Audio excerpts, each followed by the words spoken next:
लेकिन मेरे पिताजी जब हिप्नोटिज्म करते थे, हिप्नोटाइज करते थे, उनके एक मित्र थे, वो क्रिश्चियन थे, मतलब वो लोग बड़े फ्रेंड्स थे, लेकिन उन्होंने कभी भी रविन्द्रनाथ टैगोर को, उस समय की बात है, ये 60s की बात होगी, रविन्द्रनाथ टैगोर के बारे में वो कुछ नहीं जानते थे, ना ही बंगाली साहित्य से उनका कोई परिचय था।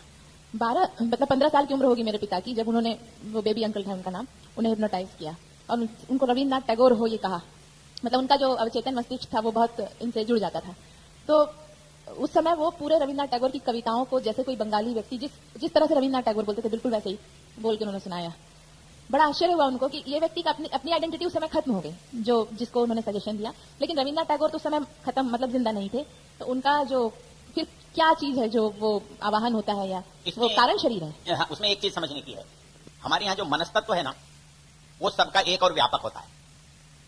जिससे हमारा मन बना है, उसका जो मूल है वो विभु और एक है। यदि उस धरातल पर हम चले जाएं तो सब कुछ हमारे सामने होता है। मतलब कोई चीज ऐसी है जो हमें उस स्तर पर ले जाती है तो सब कुछ हमारे सामने खुल जाता है। अच्छा, दूसरी एक बात समझने की बताऊं क्या है। ज्ञान अनंत है, हम जितना जानते हैं वो बहुत थोड़ा है। इसलिए दिशा तो हम कर सकते हैं, लेकिन उसमें कितने भेद हैं हो सकते हैं। जब मुझे कोई कहता है कि ऐसा हुआ, ऐसा हो सकता है, मतलब चमत्कार उसे हम कहते हैं जिसका कार्य कारण हमें संबंध पता नहीं है। होता तो है उसमें कार्य कारण संबंध, हमें पता नहीं, हम उसे चमत्कार कहते हैं। ये यदि हुआ है तो कार्य कारण संबंध होगा, अंतर यह है कि हमें पता नहीं। तो इसलिए मैं कहता हूं कि जब कोई चीज है दुनिया में, होगी, उसमें कोई कार्य कारण संबंध है जिसे मैं नहीं जानता तो नहीं जानता, क्या कर सकता हूं।